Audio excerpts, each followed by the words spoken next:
இப்ப இயேசு கிறிஸ்து காப்பாத்த வந்தவர், அவரவே நீங்க சந்தேகப்பட்டுறாதீங்க. ஆமாவா இல்லைங்களா? ஒரு காப்பாற்ற வந்ததா நம்ம நமக்கு வந்தாளா அப்படின்னு சொல்லிட்டு நிறைய பேருடைய எண்ணம் அது. இந்த எண்ணத்தினால தான் நம்ம வாழ்க்கையில் தீமைகள் நிறைய என்ன பண்ணுது, வருது வருது.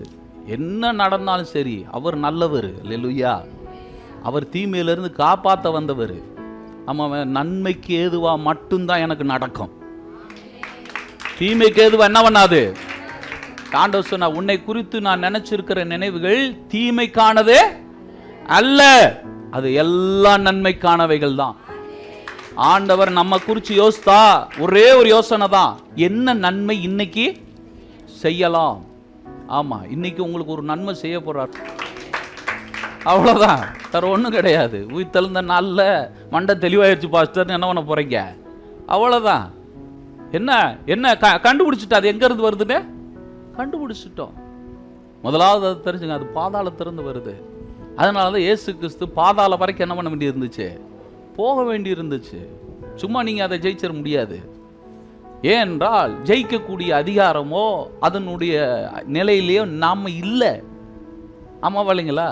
அதை நீங்க ஜெயிக்கணும்னா, அதுக்கு மேல உங்களுக்கு அதிகாரம் இருக்கணும்னா அந்த நிலையில நீங்க இருக்கணும். நம்ம இல்லைன்னு வேதம் என்ன பண்ணுது சொல்லுது. இயேசு கிறிஸ்துவானவர் என்ன பண்ணுகிறார் என்றால், பாருங்க, உலகத்தை ஆக்கினைக்குள்ளாக தீர்க்கும்படி 17 மறுபடியும் வாசிங்க.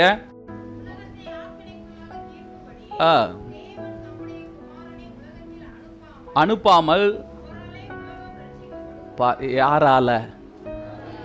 பாஸ்டராலே ரட்சிக்கப்படுவதற்காக. உங்க பைபிள் அப்படியா இருக்கு? என் பைபிள் அப்படித்தான் போட்டு. இப்போ உங்க இந்த பக்கம் யாராவது வாசிங்கப்பா, உங்க பைபிள் எப்படி இருக்குன்னு பார்க்கலாம்.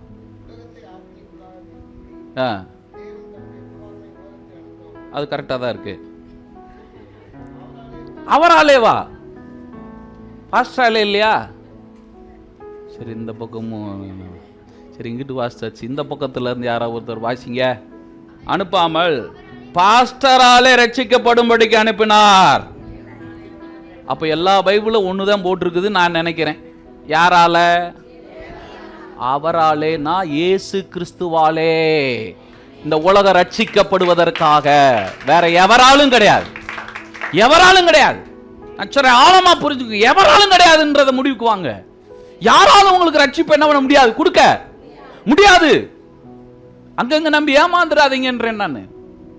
அவரால மட்டும்தான், அவரால மட்டும்தான்றத உங்க இருதயத்துக்குள்ள ஆழமா பதிங்க.